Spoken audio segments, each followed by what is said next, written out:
This week, the national retail recovery is well underway, and we're digging into the data that tells the story. Stores are changing their sizes as brands experiment with new store footprints, and cashierless stores continue to grow in number. All of that and a little bit more right now on everything we know about retail.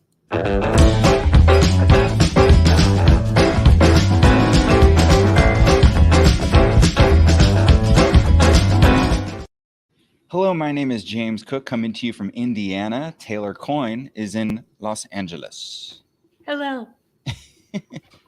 And this is everything we know about retail, where we tell all of you three things we know about retail. And how do I say that? I say that wrong. It's we tell all of you everything that we know about retail, but we do it three things at a time. Are you Most of the ready? time. Most of the time. Sometimes it's like 1.5 things. Sometimes we do 50 things. It's all over the place. Exactly. But we're always telling you things. So that's the real takeaway. Right. And the idea, folks, is if you watch every episode, eventually you'll learn everything that we know about retail. That's the plan. Indeed. So, with that, Taylor, what do you know about retail? Always so glad that you asked. So here is the first thing that we know about retail. Brands are experimenting with store size. Awesome. So, as we have talked about lots and lots over the past 2 years, which isn't that crazy, we have talked a lot about trimming store portfolios, focusing on existing stores, improving shopping channels, less about experimentation, right? Because we are, as retailers, are mostly worried. Shopping trends are all up in the air. But that seems to be changing. We are getting back into some very cool, fun new stores. So, first off, Orange Theory. For those who are unfamiliar, this is, I would say, maybe like a cult following. You do Orange Theory, don't you? Yes, there's one across the street from the office. It is great. Yeah. Highly recommend. But fitness, has been struggling, but they just opened a brand new flagship store in New York City. It is 2 stories, 6,800 square feet. That is twice the size of a typical Orange Theory studio. And it is the brand's largest studio in the world.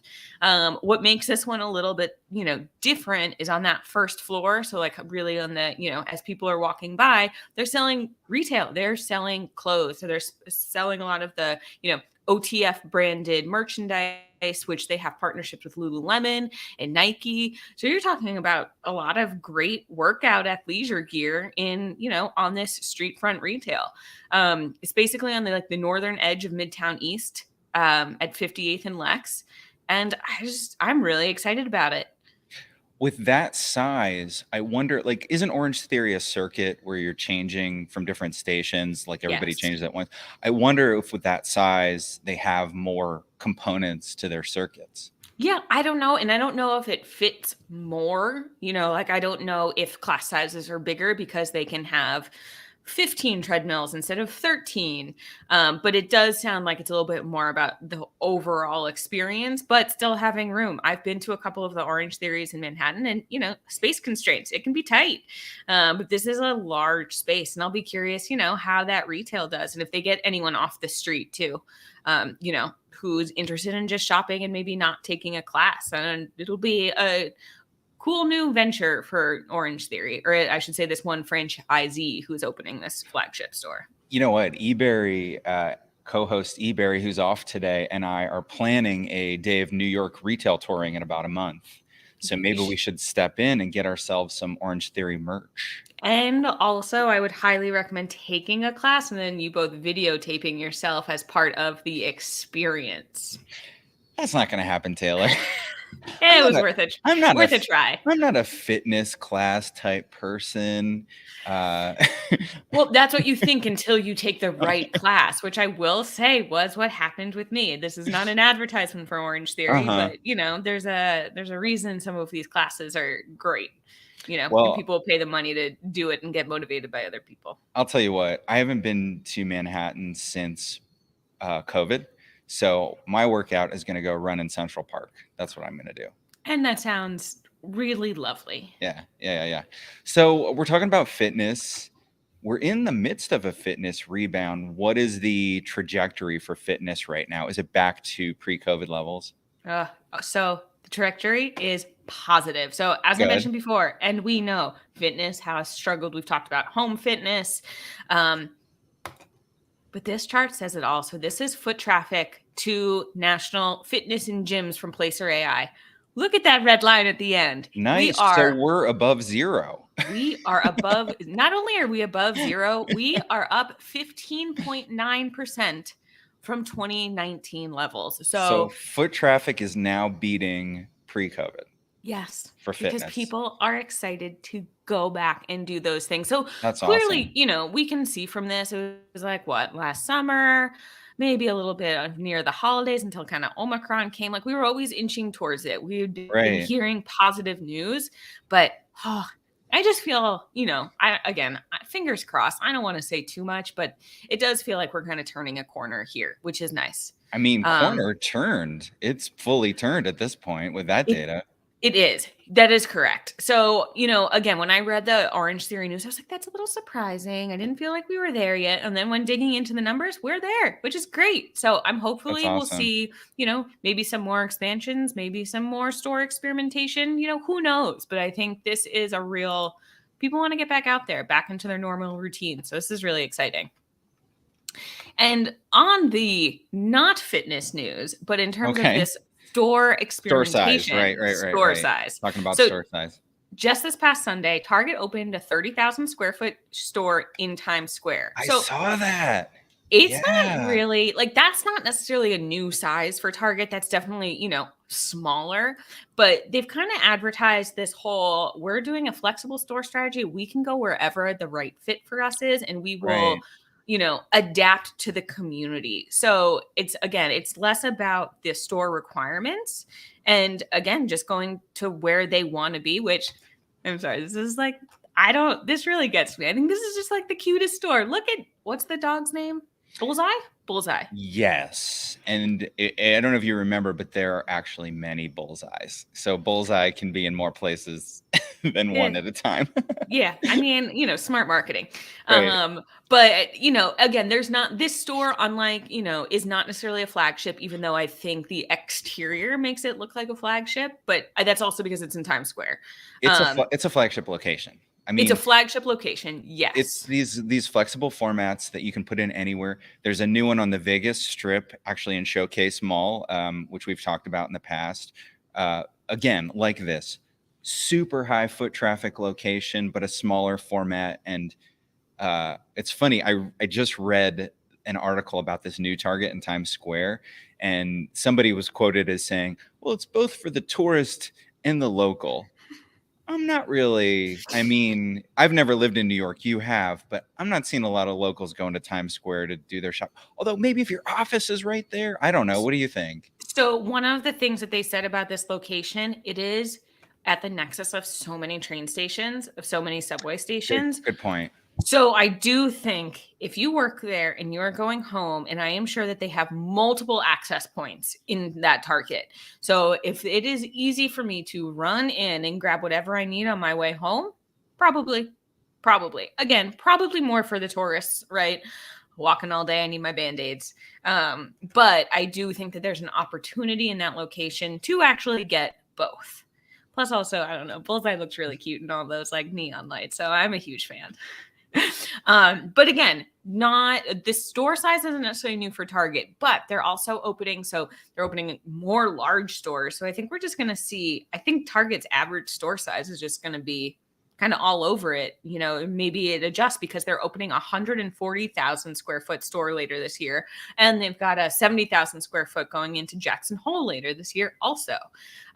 So I think we're just going to continue to see more of this. I think Jackson Hole, it sounded like that was, they said it was nestled in the mountains. Yeah, I don't know the exact location. That's another tourist destination one, right? Yeah. Yeah. But again, maybe both, but probably more, yes, touristy. So I don't know, new exciting things happening from retailers as we kind of exit from this, and maybe store requirements, size requirements, less of a thing going forward as we kind of, experiment with different ways we operate our stores. Mm-hmm. Awesome.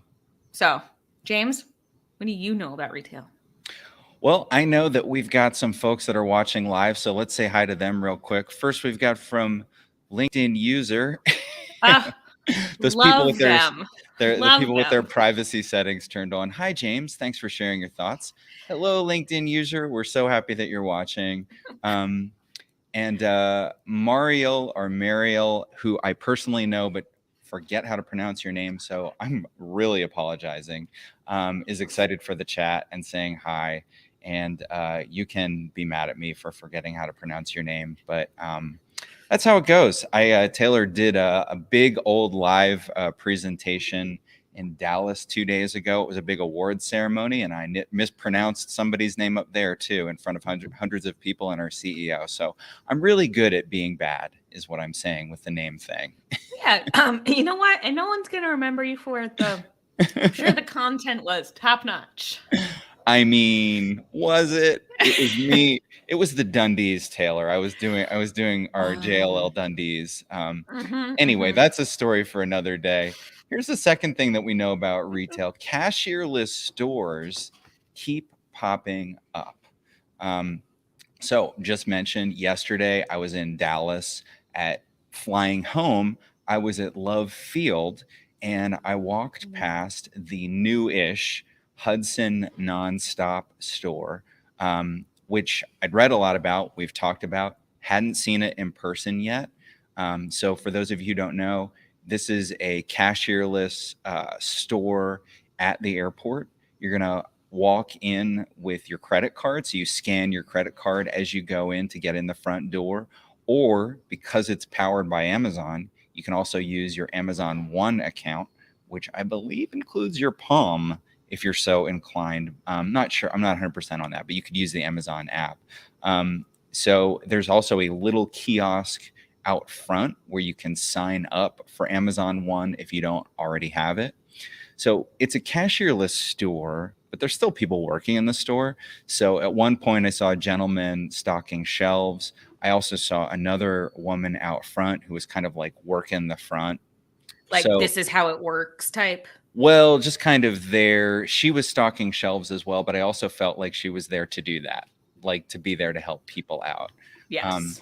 so it's cashierless, but it's not like unattended. Like you got to have somebody there to handle it. So, like I said, powered by Amazon technology, which was debuted in the Amazon Go stores, which opened in 2018.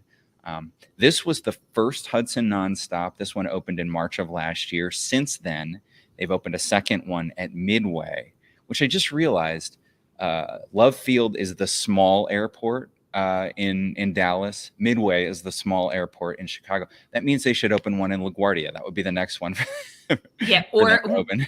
go to Burbank in LA. Right, right. Obviously, the idea is we don't want to throw it into O'Hare this soon. We want to test it in a smaller airport. The second store they just opened in Chicago, which I used to go through Midway a lot, but not as much anymore. That one is bigger. It's 1,000 square feet. So it's like a real store. This one was pretty tiny. I don't know if you could tell from those It didn't look videos. like you could even like navigate around it so much. Like it would not take Yeah. more Yeah. than X amount of people in there kind of rushing to their Oh, flight. oh no. And I should say I was in enough of a hurry. I shot those videos, but didn't have time to shop. So I didn't actually get to do it. We've done, we've both done, like we've shopped at Amazon Go before, but I haven't done that Hudson Nonstop yet. I can imagine that the last flight that I was on, I almost could not, like I ran to, almost missed the flight.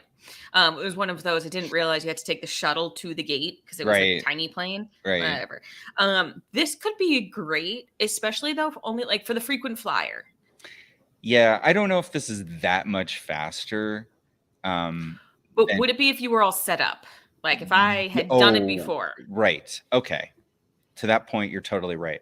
If I'm set up, I'm like, bam, run in, grab it, go. Yes. Definitely going to be your fastest option. Yeah. So I think the more that they're around, and once you get over that hurdle of, I've never done this before. I have to spend minutes kind of downloading the whole thing.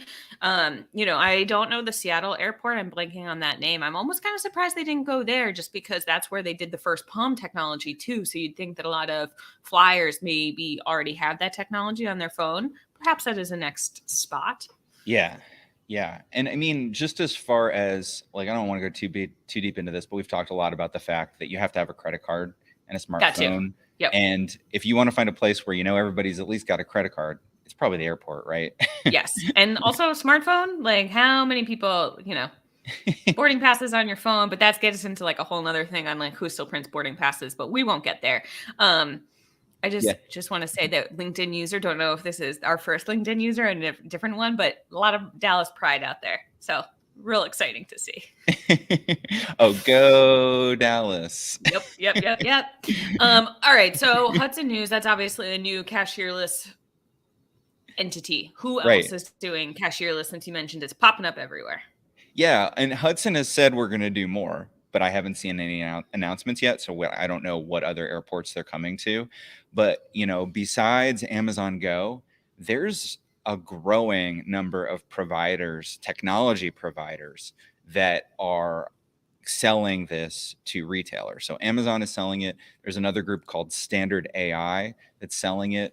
They will go in and retrofit your store. This is some video of what their technology does. It follows people and things in the stores. The They'll purple is really cracking me up. The I purple know. guy who's doing the shampoo movements. Really appreciate him. They use they'll go in and retrofit your store. They're going to add in cameras and the technology. It uses machine learning to track people and things in the stores. Then you just walk out and it charges you. So bunch of examples of not just Standard AI but other technology providers. One recent one is Ginger Market at San Jose State University. Where this is like a student convenience store. They also did one at the University of Houston. And so both of those are powered by Standard AI. But then there's like some other technology providers. There's a group called Grab and Go. So they've done stuff with Circle K. Standard AI did a store in Tempe, Arizona with Circle K. What else? There's Real quick, I just like that I'm pretty sure both of those college students bought ramen, which like right. obviously, but I feel like they were like, this is what in this advertisement, we have to make this accurate. Buy ramen. Right. Yeah. It's like, yeah. It's not like some adult. It's like ramen and Powerade or something. Yeah, Oh, no, and like no. gummy bears. Monster. Yes, Ramen and Monster. Monster. Yep. Yeah. Yep. So Standard AI has done other stores. They did one in Worcester, Mass, with at the AAA baseball team there, which is called the Woo Sox, or no, they're called the Worcester Red Sox. They did a market I there. like the Woo Sox way better. What's called the reason why I said that is called their Woo Sox. It's called the Woo Sox Market. I see. Yeah. BP has been testing them with technology provider Grab and Go in AMP and Amico stations in the convenience stores. 7-Eleven has done it. There's another technology startup called Trigo that's out of Israel. They've done stuff in London with Tesco and Aldi. A lot of examples. I could go on. There's a lot of examples out there. This is coming to a store near you. It really is. Yeah. Bottom line the cashierless store is coming, whether you like it or not. Yes. If you are a retailer focused on speed and convenience, you need to hop on this train now. If you're a luxury retailer, who cares, right? Because you're about high touch and this technology is not important. Now, something actually I didn't mention is Standard AI, the company that did the Ginger Market at San Jose State. They just acquired another company called Third Eye that's going to be loss prevention. So it's like you'll not only be able to do potentially cashierless checkout, but you'll be able to alert employees when there's suspicious activity in the store. It'll also alert employees that when has lawsuits written all over it. Well, right. Okay. I can see what you're saying. Yes. Maybe not, but it feels like we don't have to get into the legal logistics of this, right. but we're entering in a whole new world. especially if you're detaining people and you're like, the computer told me you were being suspicious. That could be tricky, right? Right, like, I have That Minority Report, just, like I weirdly watched that movie not that long ago, so don't know does if it you've seen does it. it hold up? I saw it when it came out. Does it hold up? Not so much. No, not really. I remember there's a scene in a Gap store, right? Yes, yes, because he has to go and get someone clothes, and, but it's all the scanning of your retina, and that's how, like, things happen, and so he's on this, like, Right. wanted list, he has to get new eyes, like, it's a That's a lot. lot. It's a That's a lot of lot. Big Brother watching you, knowing everything that you do. Well, Standard AI says this technology could reduce theft by up to 50%. Hmm, Um, we'll see how it goes. I mean, there's certain things that you can do, I think, um, that it's like not like the computer tells you to detain somebody. The computer says, hey, there's a person that may be suspicious. Just go stand over there, you know? So it's not like RoboCop or something. It's just right. like kind of helping you, alerting you to You're not when getting tackled by RoboCop in the 7-Eleven. right. Um, Anywho, I could go on. There's other examples. There's another one. Have we talked about Nourish and Bloom on the show before? Yeah, I think so. I feel like you've talked about it as a case study for something. Yeah. So it's both an cashierless store and they have robot delivery. It's the first store to do that. Also, the first store to do cashierless that's owned by African American couple or it's the first black owned cashierless store. It's in Fayetteville, Georgia. Started digging into it. You know how we are with researchers and rabbit holes. It's next to Trilith Studios, which is owned by Pinewood, Pinewood is where they filmed Star Wars. So geek out there. But that was in UK. This is the US branch. They're filming a bunch of Marvel stuff Hmm. there, like WandaVision, Hawkeye, Ant-Man, Loki. All that stuff is filmed at Trilith in Atlanta, and right off of the studio, there's a new urban mixed use development going in. So I guess it's for people. I can imagine people like Paul Rudd's going to film Ant-Man, and so they put him up in a house in Yeah. this development. He goes and orders groceries delivered by a robot. It sounds pretty awesome. Yeah, and it does sound all very. There's a lot of synergy there with what's being filmed and what's popping up around it. So I'm sure they're killing it down there. Yeah. Anywho, Trilith Studios and developments around entertainment production, kind of off topic, but whatever. I'm all about rabbit holes. So, anywho, Taylor, what do you know about retail? All right. So here's the third thing that we know about retail. People are dining out again. I'm just full of good news today. Isn't that This is exciting? great. This data is looking so good. So the dining recovery is in full swing. Um, Opening a restaurant is hard in the best of times. According to a 2005 analysis from Ohio State researchers, 61% of independently operated restaurants fail within 3 years of opening. I believe it. So that's tough. And then bring on the pandemic. And according to the National Restaurant Association, roughly 80,000 restaurants have temporarily or permanently closed since the start of the pandemic. That number has fallen, which means, those temporary restaurants have reopened. From the height of the pandemic, which is all pretty depressing. But diners rejoice because we've turned a corner, or we're turning a corner, Turning. whatever. Well, let's look Yeah, at the data. We'll decide, is it turning or turned? great. So take a look at this. So Morning Consult, you are familiar. They've been doing a weekly survey. Love their Um, data. Look at it it is every really week. great. Yep, they come out with it every week. I think it's a little more than 2,000 survey takers every week, and they basically ask sentiments about doing normal things. So that includes dining out, going to the movies, traveling. How do we feel about these things? So just this past week, we've hit a new level of dining comfort. We feel 80% of us feel good about outdoor dining. That is the Nice. highest since we've been starting. But the collective we with Morning Consult, Right. since they started tracking this data, which is really amazing. Everyone is starting to just feel better. So in dining inside, obviously a little bit lower, but also hit a high at 74%.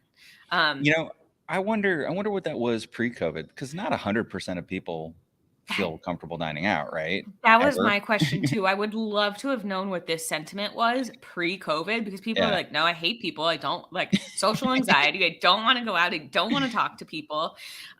So a great question. I have no idea.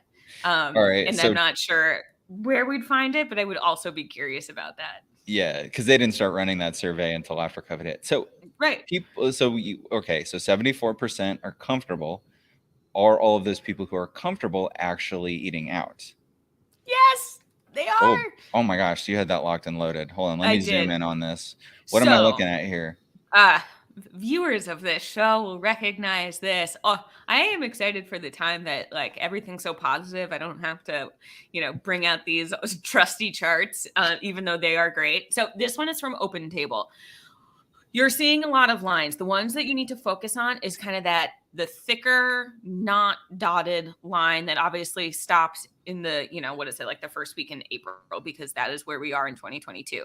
So all of these show the comparisons over 2019.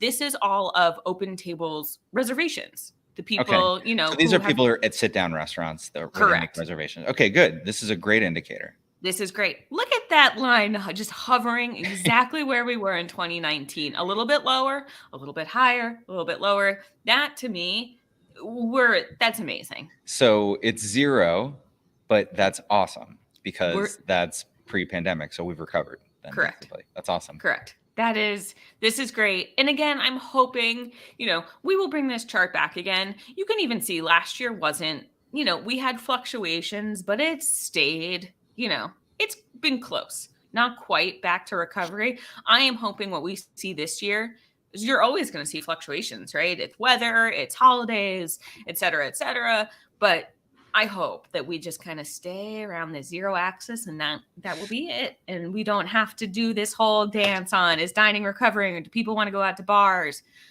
I think we do. So real exciting stuff. That's awesome. So Taylor, let's check in with our live viewers here. So maybe you could do that and see if there's any comments that we haven't gotten to yet. And I'm going to get ready for the next segment. Does that sound Well, good? yes, but I just want to say that you've gotten a kudos for your performance at MU. So see, Josh doesn't remember the name that you didn't get right unless you also didn't. Unless it was Josh and you said, Yosh or something No, I like know that. who But it otherwise, is. so no, I think you're doing great. And also, Christina, thank you. We're glad you're here too. Yes, absolutely. Yeah, so I just got back from Management University, which is an annual JLL conference, which is one of the most fun things. There's a couple of most fun things. Another one is Recon every year, which is coming up soon, but that's an external one. This is just our internal friends at JLL, so we love it. Awesome. So for folks who are watching along, it's time for the retail challenge. That is right. The way the retail challenge works, you get 1 point per correct question. I'm going to be the quizzer. Taylor's going to be the quizee. Taylor, we're going to do 3 questions. So you're going to have to get 2. Can you see that? 2 in order to win. If you get 1, you're not going to win. If you get 3, you're super awesome. I've been on a roll recently. So right. let's see.